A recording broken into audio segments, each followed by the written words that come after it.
say, call the cops. Then you let them know. And give it all your might, yeah. Bang this beat when you're back on your block. Let it play until the speakers Wake up. It's time to use your mojo. Wake up. It's time to use your mojo. And you can move fast, you can move slow. Make sure you use your mojo. I'm gonna just kind of skim through. I got kicked squatters out of my mom's house in matter of hours without the support of law enforcement or the legal system. But first, I just wanted to say, this channel is about handyman businesses, supporting businesses, and fighting for respect and recognition for the skilled tradesmen. So if you are a handyman, or you know a handyman, or you hire a handyman, and you think that the handyman should be recognized as a skilled professional, please subscribe and help me spread that word. And if you're a handyman, then become a member. You can register for free at the UHA. That's the UHA.org. So anyway, so basically, I'm going to show you video and pictures of the incident, but I'm going to give you a little background. So basically, my father had passed away, and my mom couldn't be there on her own, so there was a vacant house, and we were going back and forth, renting, selling, and we tried to rent it.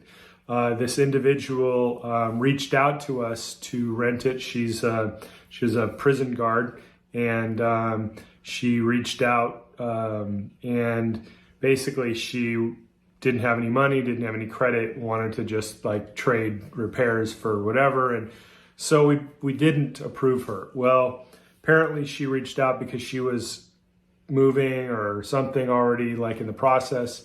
So she ended up having the truck of furniture and everything literally moved into the house. And she said that it was delivered by accident and she was getting rid of it. Well, started hearing from realtors that were going there trying to list the house, saying that, hey, there's this lady and people in the house, and a house full of furniture, there's nothing we can do. Then I started getting, reports from neighbors, and they were describing her, and they were saying, yeah, they're here, lights are on at night, and so basically I had to take a trip and go, so what I first started doing is calling the police. I called the sheriff's department. They responded. They said that they're like, well, there's, somebody in the house. I said, yeah, they don't belong in the house. Well, there's a house full of furniture and there's someone in the house. There's nothing we can do. We can't enter. There's nothing we can do. So I went back and forth with the sheriff's department, and they, basically said, I'm sorry, but we can't enter the house, and it looks like they're living there. So you need to, you need to go through the courts.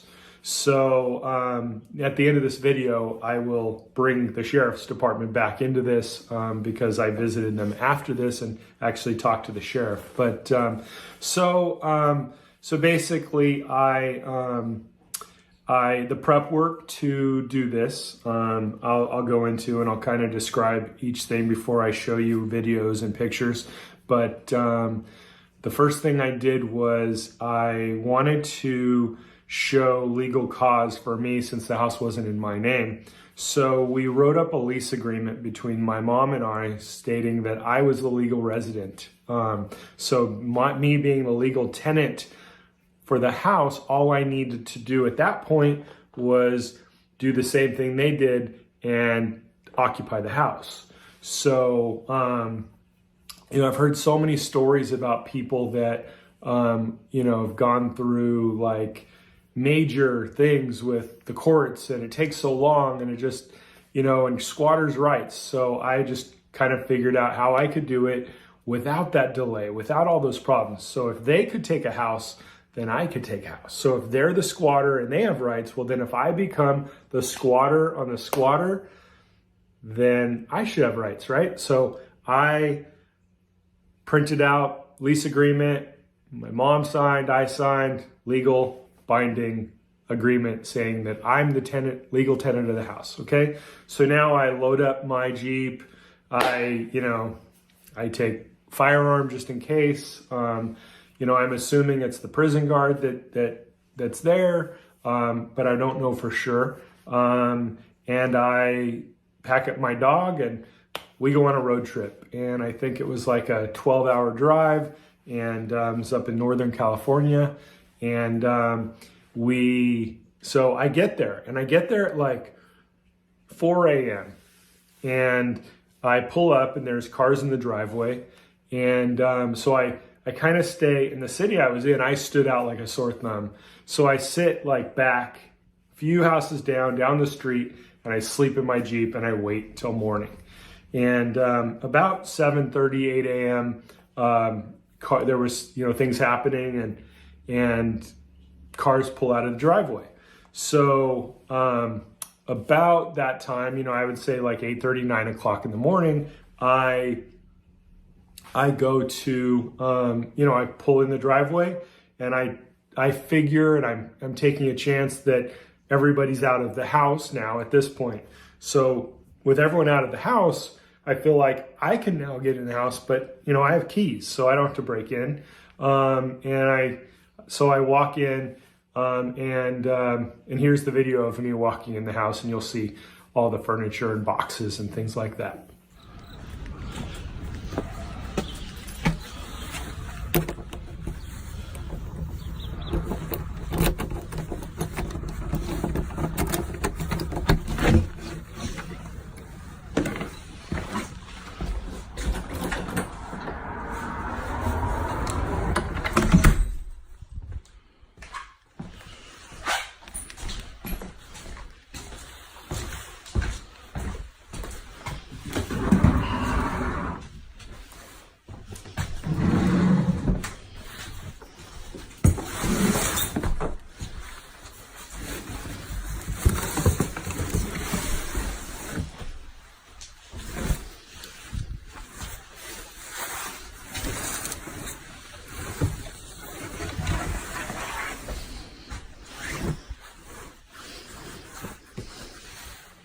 Crazy, huh? Okay, so a lot of furniture, a lot of boxes. The house is completely full, and we're talking it's a 2-story house.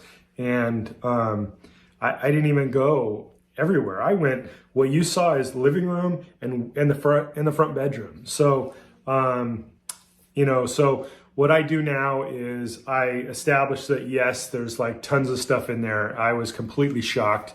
So what I do is I go to the local, Home Depot, and I get some Ring cameras, and I go and I start putting up Ring cameras, and I figure like I can monitor those from my house. So I'm installing Ring cameras, and then in the process of me installing cameras, this lady and her granddaughter pull up to the house, and they walk up to me, and we have a conversation, and here it is.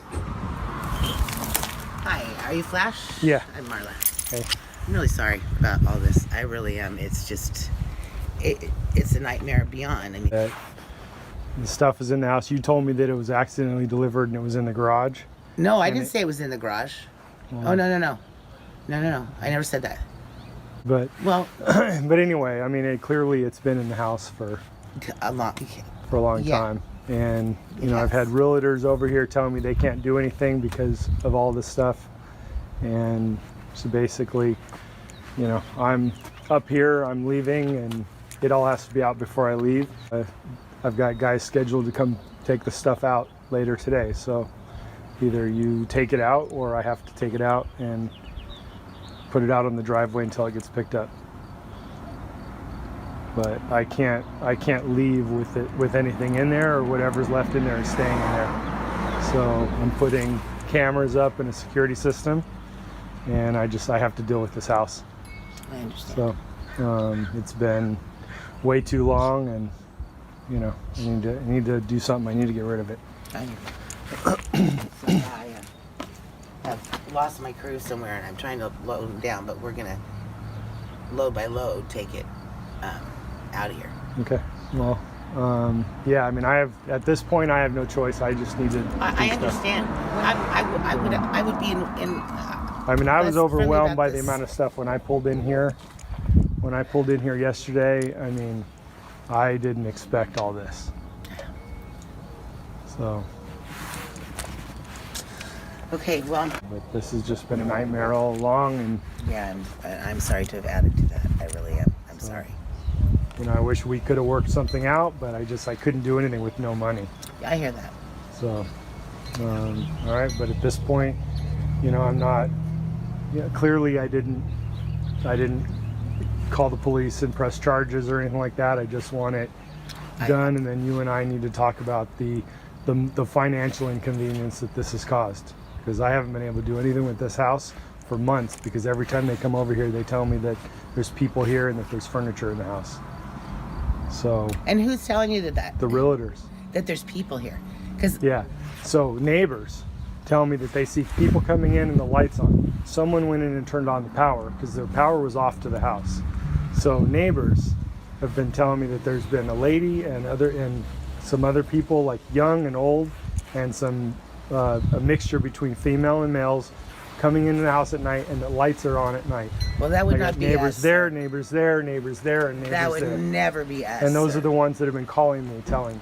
Yeah. Move stuff in. I mean, and there's the like other day, yesterday. Earbuds sitting on the table and Yeah, stuff on the there's couches, stuff and everywhere. Well, there's, they That's went through not ours. all of those boxes have been gone through and moved. Yeah, no. We don't know what's missing, and Yeah, that's so partially that's our my fault, that's so. my fault. That is all of it. I should have paid better attention. That's beside the point. We just need to get it done and taken care of because it so just make the right. do what you can to get it out. Like I said, I mean, I have to start putting stuff in the driveway, and so that I can lock it up, because once I leave, you're not going to be able to get back in.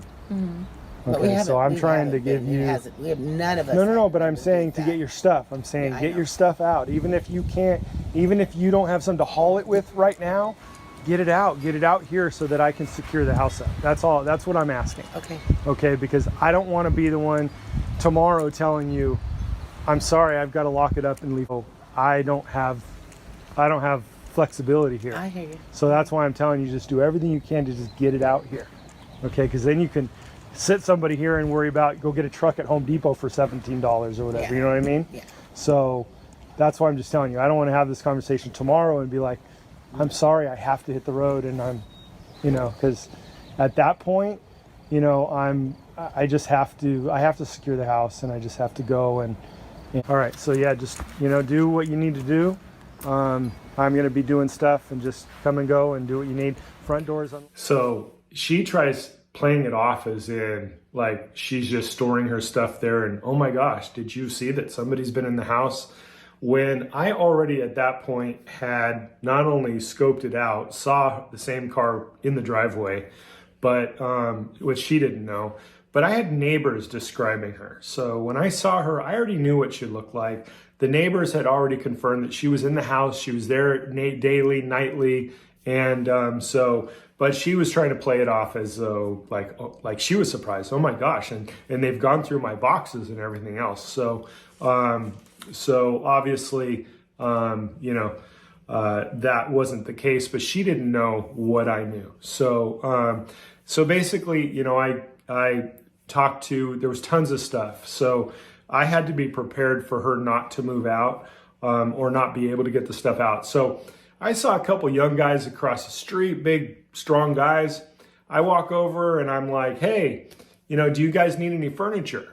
And they're like, yeah. I'm like, well, look, I said, I got a house full of furniture over here that if she doesn't get this stuff out by midnight tonight, you can, if you help me get it out, if you help me drag it out to the driveway, it's yours. You can have absolutely anything you want for free.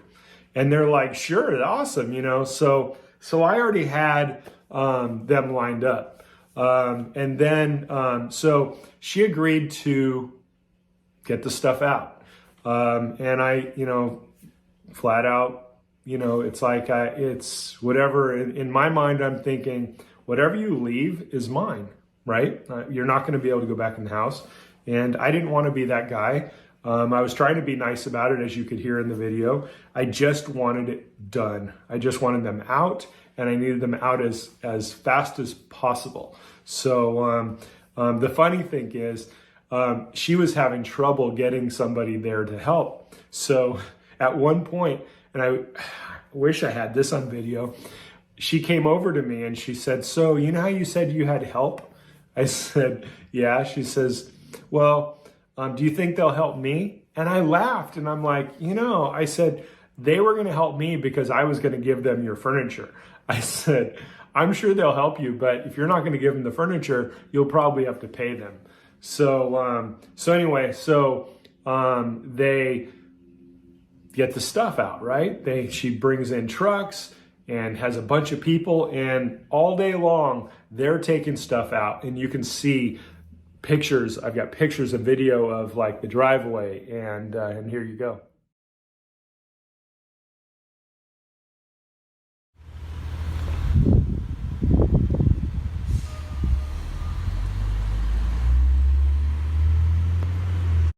Why are you not investing in tax liens?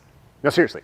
Why are you not investing into one of the most incredible real estate strategies that's the most powerful?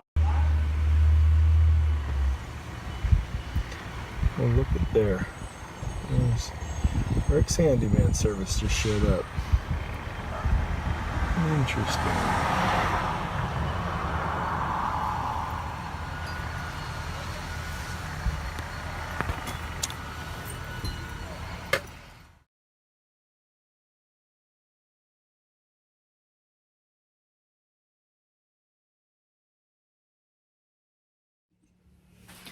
Okay, so in summary, I created legal, being the legal tenant.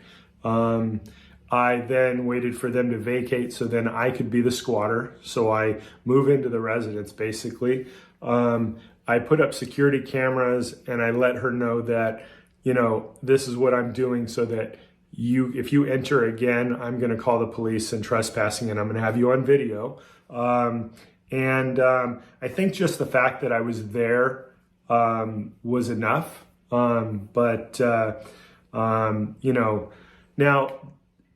I get them out. They got everything out. Did they make the midnight deadline? No, but they had everything out. I was probably 2, 3 a.m. the last time I checked the cameras. And because I was sitting there watching them on cameras and just go on and check. And I think it was like 2, 3 a.m. when when they were finally like completely out. They were completely out of the driveway, out of the house. I went the next day and, I locked it all up, made sure cameras were working and stuff. But the other thing is, if you hire an attorney, you call the police basically, they're not going to kick them out. They're going to tell you to go to the courts. Then you're filing a suit. The legal process is so slow. And at some point when they're in there, you're going to feel like that they have more rights than you do. And that's how you're going to be treated. So even though it's your house and you're paying the mortgage or whatever, squatters have at some point, squatters feel like they have more rights than you. So they don't have incentive to leave until a judge tells them to, until they're actually ordered to. And that could take months, 6 months. It could take years. I don't know. I didn't want to take that chance. I heard stories, and this is the system I came up with. It's like, become the squatter on the squatter, and all their stuff is mine unless they get it out. So, maybe it doesn't work exactly as easy. Maybe you're dealing with somebody that's different than who I was, but that's how I did it, and that's what worked for me. Now, the sheriff's department, after all this was done, after I had everything secured, I drove to the sheriff's department. I went in, I asked, they let me talk to the actual sheriff. It was a small town. And I'm sitting in his office and I said, "Look, here's the story. This is what's going on. I said, this is what happened. I was honest. I said, I called your deputies. I called you guys, and your deputies would not go in there. I didn't know why. I didn't know if it was because they knew her. I didn't know what the situation was other than them saying, well, somebody's in there, so we can't do anything, which is absolutely idiotic. That I'm telling you, somebody just broke in. Can't you go take them out? So anyway, so I told him what I did. And, he was kind of shocked and like, oh my gosh. And, it's funny because I was told by the realtors that, oh my gosh, I could make tons of money because up in these small towns where they're vacation properties, apparently squatting, it happens like daily. And they're like, oh my gosh, you could sell your service up here and make a killing off of getting squatters out of these homes. Which, I'm not doing that for a living, but it was actually fun to do it. I won't lie about that. I'm glad it was successful. We were able to sell the home. And after I actually spoke with the sheriff, at that point we filed a paper. He had me sign a paper that basically gave authorization to the sheriff's department. If they see anyone in the house at all, they are to arrest and ask questions later and call me. So, all they had to do is tell me that in the first place. And maybe I wouldn't have had to go up there, but who knows? It was a good experience and I'm glad I did. So, wanted to share that with you. To all the handymen out there and homeowners, I want to say how I end every video, or try to. Happy home repairs, and good luck with your squatters. And if you have any questions about it, feel free to comment. You can email me. Who knows? If you're local, I'll be happy to go get your squatters out. So anyway, this was Flash with Handyman Answers. Happy home repairs. Bye.